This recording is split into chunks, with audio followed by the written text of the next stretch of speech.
Un cordial saludo para todos. Mi nombre es Diana Toro, soy bióloga magíster en Ciencias Biológicas y les doy la bienvenida al módulo de Principios de Biología Celular e Histología. ¿Se habían preguntado cuál es la razón por la cual las células deben ser tan pequeñas? ¿O por qué en las células como en las oficinas los procesos son más eficientes cuando hay separación interna de los espacios? ¿O qué tienen en común las células animales y las vegetales? El objetivo de este módulo será que al final ustedes comprendan y estén en capacidad de definir los conceptos básicos de la biología celular e histología. Para empezar, definiremos qué son las células y cuáles son sus características básicas. De acuerdo a los principios de la teoría celular, las células son las unidades fundamentales de la vida. Todos los organismos vivos, desde las bacterias hasta los animales más grandes, están compuestos de células y además todas las células provienen de células preexistentes. Las células se caracterizan por su pequeño tamaño. La mayoría de ellas miden entre 1 y 100 micras y para su observación se requieren microscopios ópticos. Algunas excepciones son los óvulos o huevos de las aves que en el caso del avestruz pueden medir hasta 7 centímetros y algunas células de algas que tienen un tamaño suficiente como para ser observadas a simple vista. Para que tengan una idea, recuerden el grosor de una hoja de papel común. En este grosor pueden caber hasta 2000 células de epitelio humano. Si se ha preguntado cuál es la razón por la cual las células deben ser tan pequeñas, aquí está la respuesta. El tamaño celular pequeño es una necesidad que surge del cambio en la relación superficie-volumen de cualquier objeto a medida que se incrementa su tamaño. Cuando un objeto aumenta su volumen, su superficie también aumenta, pero no en la misma proporción. En el ejemplo, la superficie de una esfera de 1 micra es hasta 6 veces mayor que su volumen, pero en la de 3 micras es apenas el doble, lo que evidencia que la relación superficie-volumen disminuye. Por un lado, el volumen de una célula determina la cantidad de actividad química que puede llevar a cabo, pero la superficie de la célula determina la cantidad de sustancias que puede incorporar de su ambiente externo y la cantidad de productos de desecho que puede liberar a él. Entonces, las células son pequeñas porque para poder funcionar deben mantener una relación superficie-volumen grande. Esto explica también por qué los organismos grandes deben estar compuestos por muchas células pequeñas en lugar de pocas células grandes. Otra característica importante de las células es que presentan membrana plasmática. Esta membrana está compuesta por una bicapa fosfolipídica que es una doble capa constituida por macromoléculas llamadas fosfolípidos. Si se fijan en la imagen podrán ver que tanto al interior como hacia el exterior encontramos una serie de bolitas azules. Estas representan los fosfatos que tienen más afinidad por el agua y moléculas afines. Y hacia el exterior encontrarán unas colas que se componen por diferentes lípidos o grasas. Es por esto que se llaman fosfolípidos. Esta membrana tiene tres funciones principales. La primera es permitirle a la célula que en su interior haya un ambiente constante. La segunda es actuar como una barrera selectivamente permeable que evita que algunas sustancias la atraviesen, pero a la vez facilita la entrada de otras. Y la tercera es permitir la comunicación con células adyacentes y la recepción de señales del ambiente. Otras características de la célula vienen determinadas por su clasificación. Los biólogos clasificamos los seres vivos en tres dominios: arquea, bacteria y eucaria. Los organismos pertenecientes a los dominios arquea y bacteria se denominan procariontes debido a su organización celular en la que no hay compartimentos internos delimitados por membrana. Los miembros del dominio eucaria, como protistas, plantas, hongos y animales, contienen compartimentos rodeados por membrana en los que ocurren reacciones químicas específicas. Profundicemos un poco en estas características que diferencian estos dos tipos de células. Comencemos con las procariontes. Estas células son de un tamaño muy inferior a las eucariontes. En estas células la membrana plasmática solamente contiene la célula regulando el tránsito de materiales dentro y fuera de ella. En este caso, la célula contiene básicamente el citoplasma, que es en su mayoría agua con iones, micromoléculas y macromoléculas, ribosomas, que son complejos de ARN donde ocurre la síntesis de proteínas, y el nucleoide o núcleo no definido, que es una masa de material hereditario o ADN de la célula que no tiene una membrana envoltoria. Algunas células procariontes además desarrollaron características como la presencia de paredes celulares que dan rigidez por encima de la membrana, presencia de membranas internas formadas por el plegamiento de la membrana externa que facilitan algunas reacciones químicas especializadas y por último pueden también presentar flagelos o pili, que son apéndices que permiten el movimiento de la célula. Ahora hablemos sobre las células eucariontes. Estas suelen tener tamaños hasta 10 veces mayores que las de las procariontes. Estas, al igual que las procariontes, tienen membrana plasmática, citoplasma y ribosomas, pero además de esa organización similar, tienen compartimentos dentro del citoplasma cuyos interiores están separados del citosol por una membrana. Estos compartimentos, denominados también como orgánulos, permiten que en su interior se establezcan pequeñas fábricas que sintetizan productos específicos. Por ejemplo, en el núcleo, ya definido por una membrana, ocurre la replicación y los primeros pasos para la decodificación del material genético. La mitocondria es la central donde la energía se convierte en su forma útil, que es el ATP. En el retículo endoplasmático y el sistema de Golgi, las proteínas se empaquetan y se envían a los sitios de la célula que las requieren. Si comparamos esta compartimentalización de la célula eucarionte con la división de los lugares que tienen los empleados en las oficinas, entenderán que el aislamiento de las labores permite un mejor y más veloz desarrollo de las actividades. Es por esto que este desarrollo de la compartimentalización fue un avance importante que permitió a las células eucariontes especializarse para formar tejidos y órganos de un cuerpo multicelular más complejo. En resumen, las células eucariontes están presentes en organismos más complejos como hongos, algas, plantas y animales. El tamaño de la célula procarionte es inferior al eucarionte. En las eucariontes, tanto el núcleo como los demás organelos se encuentran delimitados por membrana y por último aprendimos también que algunos organismos de cada tipo celular presentan estructuras especiales como por ejemplo flagelos en las procariontes y cloroplastos en las eucariontes. Entre las células animales y las células vegetales, que son ambas eucariontes, no existen mayores diferencias en la estructura básica. No obstante, la célula vegetal presenta algunas estructuras únicas. Por ejemplo, está rodeada por pared celular, que da rigidez a la célula permitiéndole a las plantas sostenerse sin la necesidad de una estructura ósea como en los animales. También tiene cloroplastos que capturan energía de la luz solar para producir azúcar a través de la fotosíntesis y una gran vacuola llena de agua y sustancias solubles. Por otro lado, las células animales contienen centriolos asociados a la división nuclear que no se encuentran en las vegetales.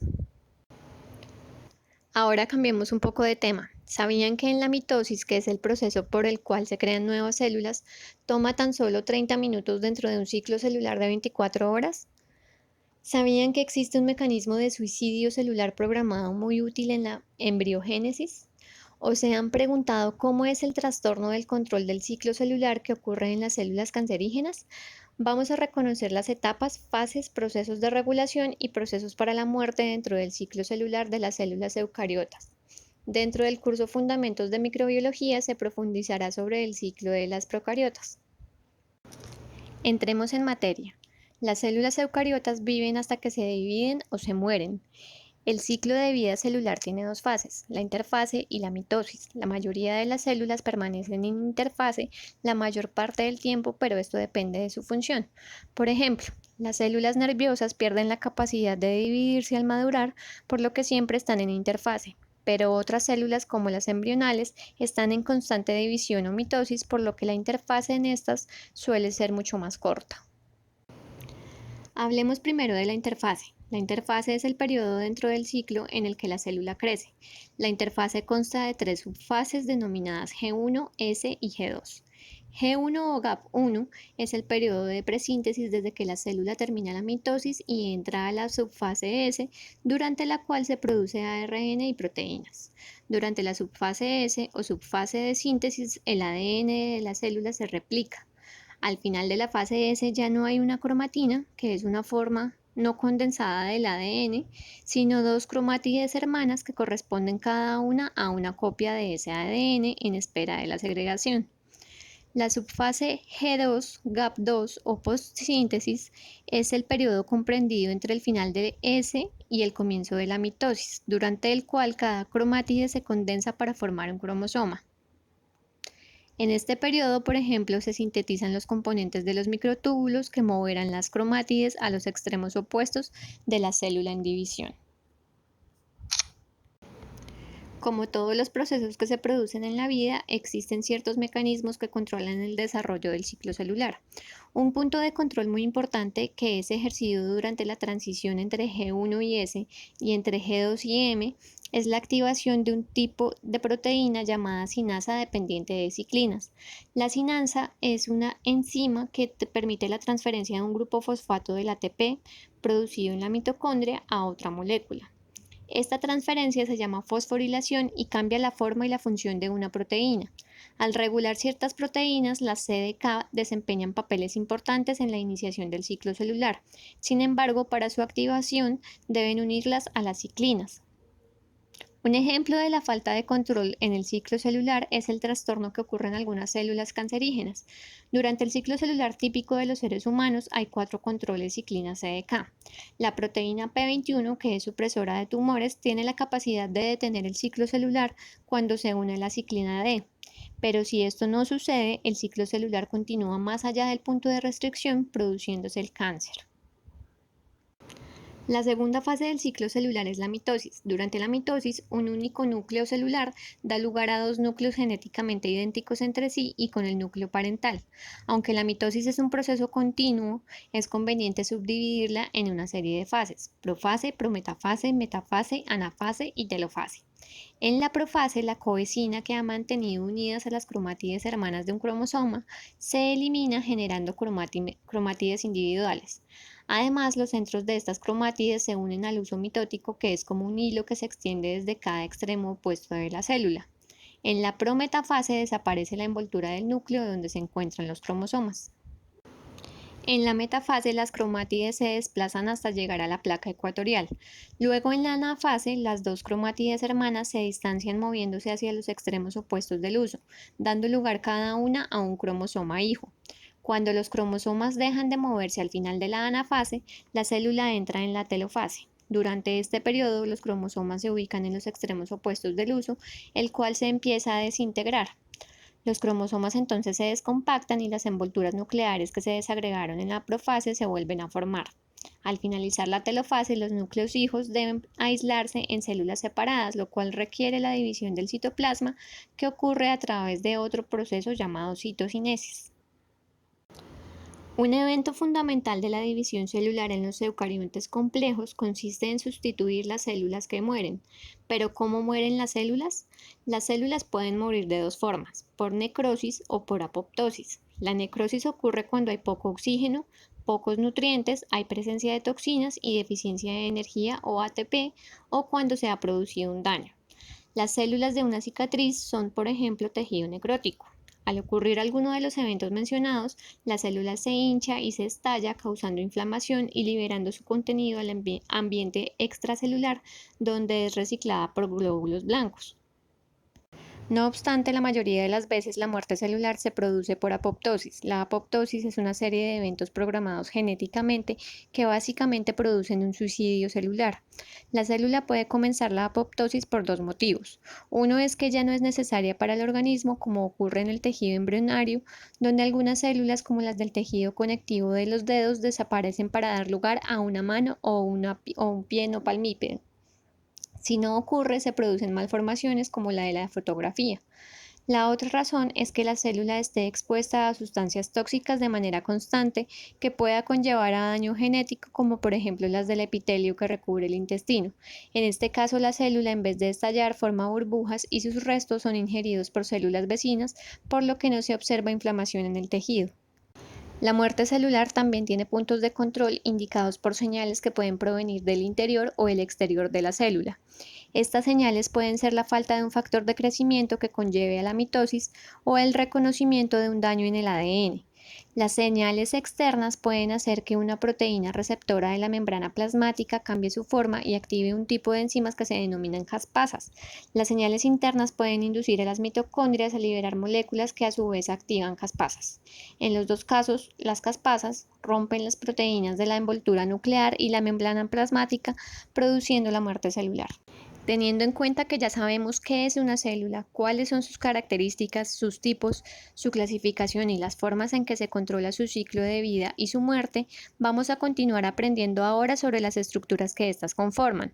Pero hagamos un alto. ¿Sabías que la proliferación maligna y descontrolada de células recibe clínicamente un nombre diferente dependiendo del tipo de tejido al que pertenecen?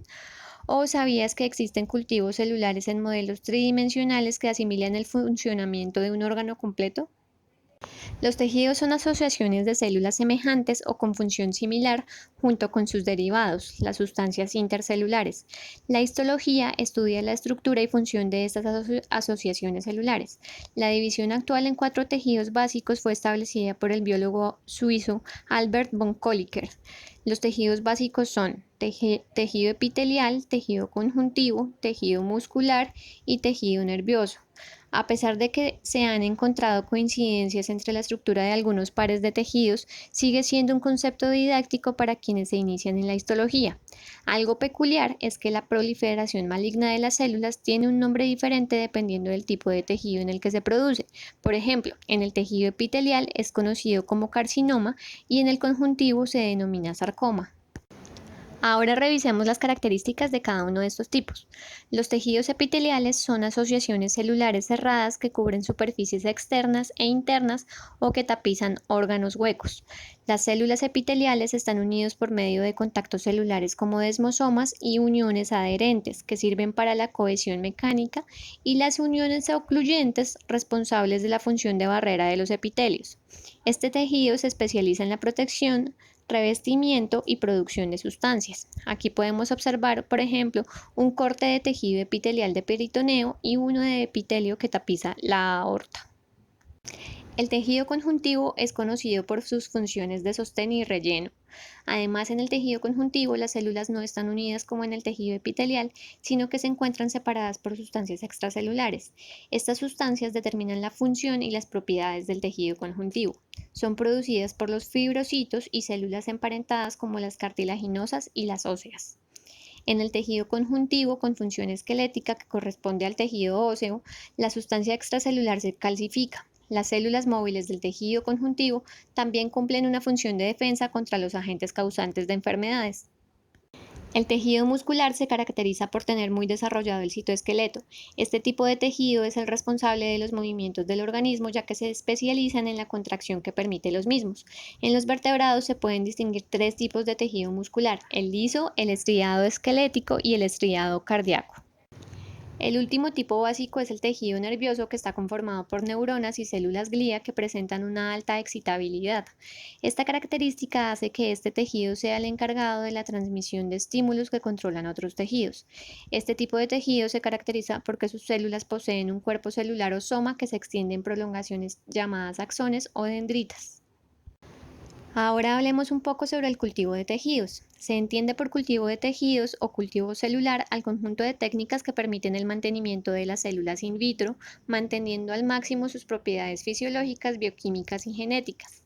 Estas técnicas son muy usadas en investigación porque, primero, permiten el control preciso de las condiciones ambientales como pH, temperatura, presión osmótica y presiones parciales de oxígeno y CO2. Segundo, permiten homogeneizar una muestra heterogénea después de un par de pases de la línea celular, es decir, que al final se pueden obtener una morfología y composición uniformes. Tercero, porque disminuyen los costos de los ensayos al garantizar que las disoluciones usadas no van a sufrir los posibles cambios metabólicos que podrían ocurrir al emplear un organismo completo. Y por último, tienen menores afectaciones éticas al no tener que sacrificar animales para experimentación. Entre las dificultades que se podrían encontrar con las técnicas de cultivo celular están: primero, su sensibilidad a la falta de asepsia y al desequilibrio de nutrientes. Segundo, el costo depende de la cantidad de gramos de cultivo que se requieren para el experimento. Si son muchas, implica un incremento en el presupuesto para personal e instrumentos. Tercero, la inestabilidad de las líneas celulares afecta su velocidad de crecimiento y su capacidad para distinguirse, generando diferencias significativas entre una generación y la siguiente. Y cuarto, algunos factores que afectan su validez, como la pérdida de interacciones con otros tipos celulares y la reducción de la presión parcial de oxígeno. Entre las técnicas de cultivo celular podemos distinguir varios tipos. Uno de ellos es el cultivo de órganos. Para desarrollarlo se pone el órgano sobre una rejilla ubicada en una interfaz gas líquido de un medio, a partir del cual recibe nutrientes y al que se puede liberar desechos. Este tipo permite mantener la estructura in vivo, que permite mantener el tejido diferenciado y también conserva algunas interacciones, pero no se puede propagar. Otro tipo son los explantes primarios, en los que se pone un tejido o fragmento de órgano en la interfase sólido-líquido de un soporte de vidrio o de plástico. Las células se adhieren a la superficie y las que se ubican en la periferia del explante pueden migrar y proliferar por una superficie del soporte. Un tercer tipo son los cultivos organotípicos, en los que se cultivan varios tipos celulares que interaccionan entre sí de manera que corresponda a la creación in vitro de tejido u órganos funcionales que se pueden usar en injertos o trasplantes. Este tipo de cultivos han permitido el desarrollo de los denominados cultivos 3D. Otro tipo de cultivo muy importante es el cultivo celular primario, que es el que se utiliza en mayor medida. En estos cultivos se pierden las interacciones célula-célula y célula matriz extracelular. Este tipo de cultivo puede realizarse en monocapa o en suspensión, dependiendo de si se desea que las células se adhieran o no al soporte sólido. Al ocupar toda la superficie, las células dejan de proliferar y se hace necesario trasplantar las células a un nuevo soporte mediante lo que se conoce como un pase o subcultivo. Los subcultivos se forman sucesivamente, se denominan una línea celular. Las líneas celulares normalmente tienen una vida finita que dura entre 20 y 100 generaciones. No obstante, se han creado líneas inmortalizadas que crecen indefinidamente como resultado de un cambio fenotípico llamado transformación. Un ejemplo de línea celular inmortalizada es la línea de células ELA, que se creó a partir de una muestra de cáncer cérvico-uterino de la paciente Henrietta Lacks en 1951. Para que se dé la proliferación de células in vitro se necesita de un medio lo más parecido posible al medio in vivo donde normalmente se desarrolla. En general, algunos de los requerimientos necesarios para un cultivo exitoso son: 1. Tener una adecuada adherencia. Esto depende del material del sustrato, del número de generaciones a las que ha dado lugar la línea, de si se necesita una capa previa de otra línea para su crecimiento y del tratamiento de la superficie. 2. Control de contaminación, ya sea microbiana, evitando el crecimiento de bacterias, hongos o protozoos en el medio de cultivo, o cruzada, evitando el crecimiento de otras líneas celulares no deseadas. 3. Las condiciones físico-químicas y fisiológicas del medio de cultivo, como por ejemplo el pH, temperatura, la osmolaridad, los nutrientes y factores de crecimiento o diferenciación que deben ser suplementados. Estas condiciones específicas son mantenidas por el contenedor del medio, que puede ser, por ejemplo, un bioreactor. 4. La naturaleza y concentración de gases, especialmente de oxígeno y de CO2. Una de las técnicas de cultivo de células especializadas más prometedoras de los últimos años es el uso de células madre. Las células madre son células no diferenciadas, es decir, que no tienen aún una función especializada, pero a las que se estimula para que se especialicen en una función particular. Existen distintos tipos de células madre de acuerdo a su origen. Pueden ser embrionarias ES si provienen de los primeros días de desarrollo del embrión. Pueden ser adultas si provienen de tejido medular o graso de organismos adultos y por tanto tienen una capacidad menor para diferenciarse. O pueden ser células pluripotentes inducidas, que son células adultas reprogramadas genéticamente para pasar a un estado similar a las células embrionarias. Los cultivos celulares son muy importantes debido a que han permitido el avance de la ciencia tanto en investigaciones básicas como aplicadas. Dentro de la investigación básica ha servido para estudiar, por ejemplo, la actividad intracelular, el flujo de biomoléculas, ha permitido análisis en genómica y proteómica y también el estudio de interacciones intercelulares. En la investigación aplicada ha permitido el estudio de productos celulares para desarrollos biotecnológicos, ha generado avances en inmunología, la farmacología y la toxicología, y además ha servido como plataforma para la producción de tejidos, injertos y autotrasplantes. Hemos terminado el módulo, espero que haya sido de su agrado y que le saquen el mayor provecho.